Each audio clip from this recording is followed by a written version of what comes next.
नमस्कार। राजकीय Ramchandra Khetan polytechnic college Jaipur के मैकेनिकल इंजीनियरिंग डिपार्टमेंट से मैं विजय कुमार वासु। आज हम ई लेक्चर की श्रृंखला में कुछ प्रैक्टिकल एस्पेक्ट्स की स्टडी करेंगे। फर्स्ट ईयर के अंतर्गत आने वाले सब्जेक्ट वर्कशॉप प्रैक्टिस या वर्कशॉप टेक्नोलॉजी में 3 शॉप्स आती हैं, फिटिंग, कारपेंट्री और वेल्डिंग। इसके अलावा मैकेनिकल इंजीनियरिंग की मशीन शॉप्स और अन्य शॉप्स के प्रैक्टिकल भी होते हैं, जिनमें कई तरह के इंस्ट्रूमेंट्स या औजार काम में लाए जाते हैं। तो आज हम कुछ मापन या मेजरिंग इंस्ट्रूमेंट्स को देखेंगे कि वो किस प्रकार के होते हैं और उनका किस प्रकार यूज़ किया जाता है, किस प्रकार प्रयोग किया जाता है। तो आइए देखें। सबसे पहले जो इंस्ट्रूमेंट है मापन का वो है स्केल। आप सभी लोग इससे परिचित हैं। मेरे पास जो ये स्केल है वो प्लास्टिक का है, लेकिन वर्कशॉप में जब हम स्केल यूज करेंगे तो वो स्टील का होगा। इस स्केल की लंबाई 1 फुट है। एक तरफ ये इंचेस में विभाजित है और दूसरी तरफ सेंटीमीटर में। अगर हम इंचेस में देखें तो 1 फुट में 12 इंचेस दर्शाए गए हैं और प्रत्येक इंच को 8 भागों में डिवाइड किया गया है। इसी तरह से इस तरफ 30 सेंटीमीटर है। तो हमें हर इंस्ट्रूमेंट्स को प्रयोग में लाने से पहले अच्छी प्रकार से देख लेना चाहिए कि वो ठीक हालत में है, टूटा फूटा नहीं है। क्योंकि यदि इंस्ट्रूमेंट या औजार ही ठीक नहीं होगा तो हम आगे जो भी जॉब बनाने वाले हैं या जो कार्य करने वाले हैं वो ठीक से संपादित नहीं हो पाएगा। तो इस स्केल से आप सभी लोग स्कूल या विद्यालय समय से ही अच्छी प्रकार से परिचित हैं। फिर भी मैंने ये वापस से आपको बताया है, जिससे आप इसे अच्छी तरह से देख लें, समझ लें। क्योंकि इंजीनियरिंग में इस इंस्ट्रूमेंट का बहुत ज़्यादा महत्व है। ड्राइंग में, वर्कशॉप में, सब जगह मापन में, मेजरमेंट में इसका प्रयोग किया जाएगा। तो आपको अच्छी तरह से मालूम होना चाहिए कि सेंटीमीटर जब मापेंगे तो उसमें मिलीमीटर्स में भी दिया गया है। 1 सेंटीमीटर बराबर 10 मिलीमीटर।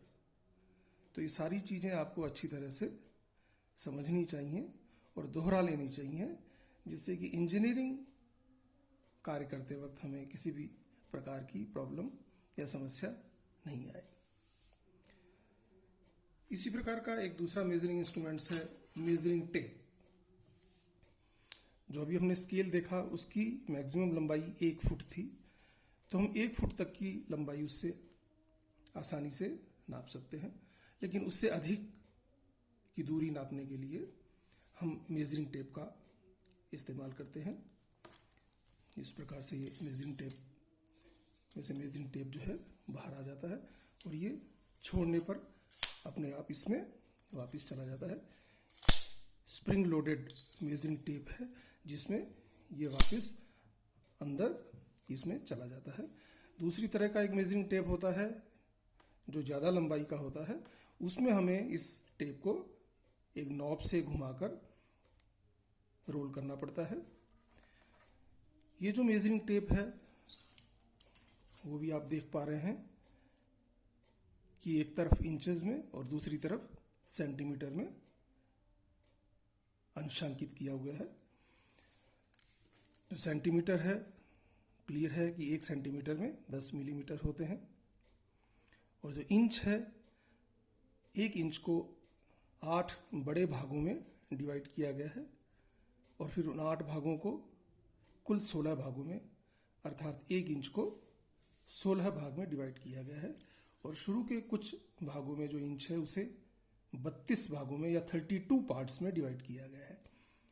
यानी इस मेजरिंग टेप के जो इंचेस वाला हिस्सा है उसका जो लीस्ट काउंट है या अल्पतमांक है वो 1/32 इंच हो गया, या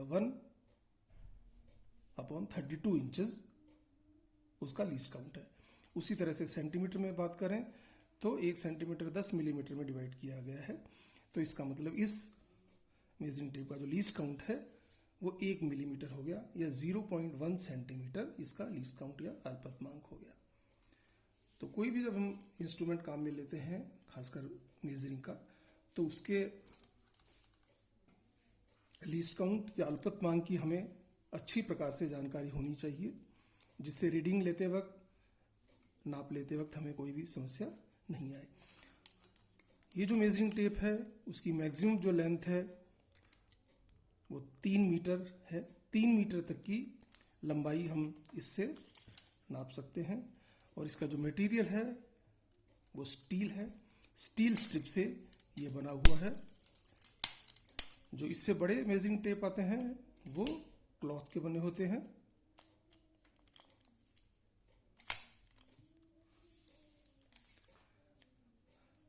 एक और मेजरिंग इंस्ट्रूमेंट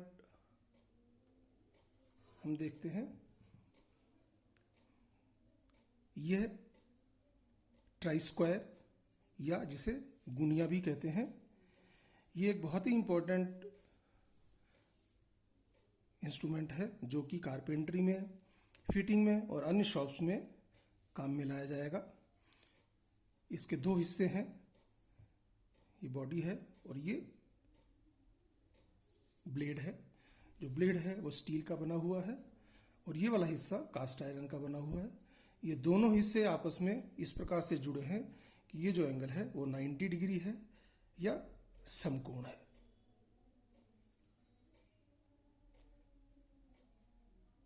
इसी प्रकार का एक और इंस्ट्रूमेंट है, ये भी ट्राई स्क्वायर या गुनिया है, लेकिन यह साइज में थोड़ा बड़ा है। इसमें ये वाली जो भुजा है वो करीब 2 फुट की है और इस तरफ 1 फुट है। जो एंगल है वो 90 डिग्री ही है। ये वाला जो ट्राई स्क्वायर या गुनिया है ये ज़्यादातर मैसोनरी काम में या राजमिस्त्रियों के या मकान बनाने के काम आता है। और ये वाला जो ट्राई स्क्वायर है ये ज़्यादातर वर्कशॉप में, कारपेंट्री में, फिटिंग में और अन्य शॉप्स में काम में लाया जाएगा। अब हम देखते हैं कि इसका प्रयोग किस प्रकार किया जाता है। तो जैसे मैंने बताया कि इसकी ये आर्म और ये आर्म आपस में 90 डिग्री पर है, तो इसका जो मुख्य उपयोग है, जो मेन इसका यूज़ है, वो ये देखने के लिए है कि कोई ऑब्जेक्ट 90 डिग्री पर है या नहीं है। जैसे हम कोई ये ऑब्जेक्ट ले रहे हैं तो हमें ये देखना है कि ये एज और ये एज जो है ये दोनों 90 डिग्री पर हैं या नहीं है। तो हम इस प्रकार ये लेकर और यहाँ रखेंगे। इस प्रकार रखने पर हम देखते हैं कि कहीं भी कोई गैप नहीं है, तो इसका मतलब ये जो जॉब है वो 90 डिग्री पर है। इस तरह से अगर ये यूं होता तो हम ये